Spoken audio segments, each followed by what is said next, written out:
Arestado naman ang isang Australiano sa Cebu City na umano'y gumagamit ng mga Pilipinas sa paggawa ng mga malalaswang video. At sa Misamis Oriental naman po, walang natira sa isang sawmill na nilamon ng apoy dahil sa hinihinalang napabayaang upos ng sigarilyo. Ang mga balita sa Luzon, Visayas at Mindanao sa Ratchada Probinsya, hatid ni Mav Gonzalez.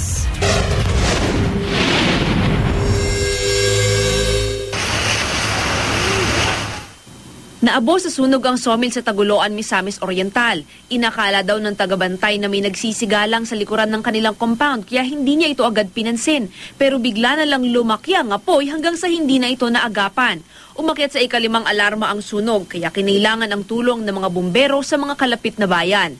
Ayon sa mga bumbero, mabilis kumalat ang apoy dahil tuyong-tuyo ang mga nilalagaring kahoy dala ng mainit na panahon.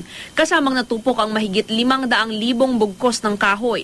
Hindi pa tiyak ang sanhi ng sunog pero posibleng dahil daw ito sa upos ng sigarilyo mula sa isang trabahador. Sa Cebu City, sinugod ng mga tauhan ng NBI Region 7 ang isang apartment.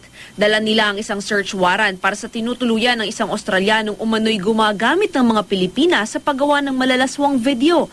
Dinatnan doon ng sospek pati na ang 15 babae. The Australian foreigner is engaging sex of our girls, Filipina girls, minors, and of course of age. Then by offering them, considerations. Ibinibenta umano ng sospek ang malalaswang video.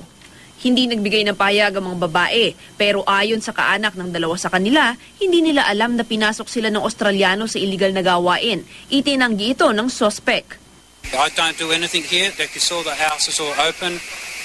Nothing's hidden. This is nothing illegal.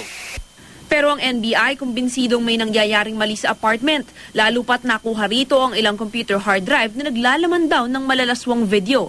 May nakuha ring iba pang gamit na maiuugnay sa pornografiya. Sa Candon City, Ilocos Sur, nahuli ka ang pang-hold up sa 2 lalaking nag-aabang lang ng masasakyan sa highway.